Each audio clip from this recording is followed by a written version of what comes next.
We now go live to Thad, not his real name, who defines himself as a third-degree Proud Boy and supporter of Donald Trump. Thad has told us that by appearing on the show, he risks being doxxed by militant Antifa terrorists, whatever those are, so we're going to be running his voice through several filters in order to protect his identity. First of all, Thad, thanks for joining us. Hi, Sam. Thank you very much for having me. Okay.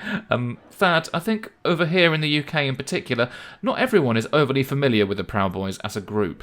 Perhaps you could start by explaining what it is you stand for. Certainly. I'd be proud to. We're a fraternity of real men who refuse to apologize for the part masculinity and Western culture has played in creating the modern world. What's that noise? Nothing. Sorry, Thad. It's probably just a bit of distortion on the line. You call yourself a third-degree Proud Boy. What does that mean exactly? It's very simple. As a brotherhood, we undergo an initiation process just like any other fraternity. The first degree is a pledge of our loyalty to the cause. The second is a hazing process where the prospect is punched repeatedly and asked pop culture questions. Personally, I had to name 5 breakfast cereals as my brothers beat down on me. That's how I confirmed my ascension into the second degree. That's remarkably infantile and ridiculous. And what about the third degree? For the third degree, we get a tattoo and pledge not to masturbate. Why are you laughing?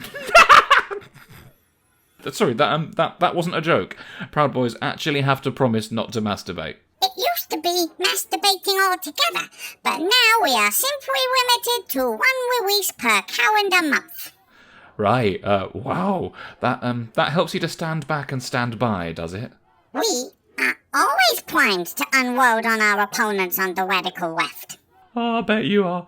Look, there's obviously been a lot of news since that first presidential debate, and since Trump first addressed the Proud Boys, he's tried to walk back his comments and has now denounced white supremacists.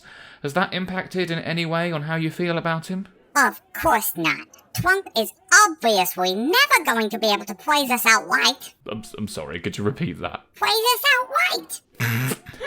How can he, when the mainstream media is full of libtards, cucks and simps?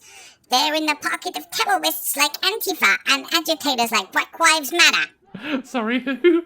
Black Lives Matter! Right, but how do you feel about being labelled as a white supremacist? The Proud Boys have never been white supremacists, Sam.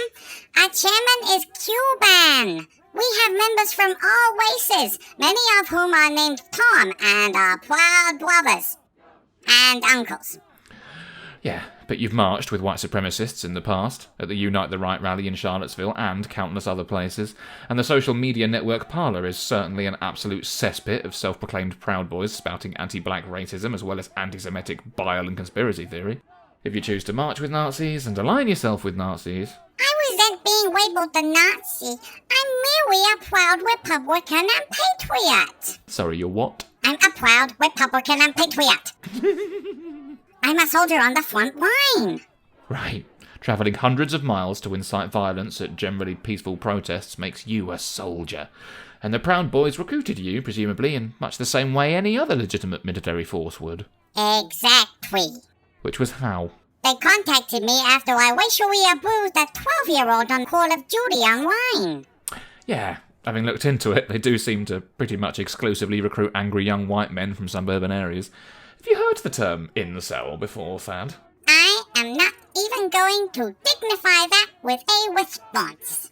Yeah, I can see why. It's probably quite awkward having to acknowledge that the Proud Boys as an organisation prey on and radicalise disenfranchised young men just like any other violent criminal gang. Then let's change tack entirely and talk about the time that Gavin McInnes, the founder of your movement, inserted a butt plug into his own anus on his radio show. In order to demonstrate owning the whibs, yes. That didn't strike you as a singularly confusing moment, then? Look here, Sam. Gavin McInnes is no longer directly associated with the Proud Boys. I have to say, though, he owned the libs very convincingly. If I was going to start owning the libs, I'd I think I'd probably have to start with a much smaller gauge of butt plug. It was almost like he'd done it before, which is absolutely nothing to be ashamed of, by the way. A bit like the State of the Proud Boys Twitter hashtag at the moment. Wouldn't you agree, Thad? You know what? Your attitude is fucking typical of the radical left and their allies in the mainstream media. You can shut us down and try to drown us out as much as you like. But the fact remains that we are the true voice of America. Yeah, depressingly, Thad. I think to some extent at least you might actually be right. And may I just say before we part ways that your voice is in absolutely no way a total fucking embarrassment to listen to. Well, thank you, Sam. That level of respect is all the Proud Boys ask for and all that we deserve.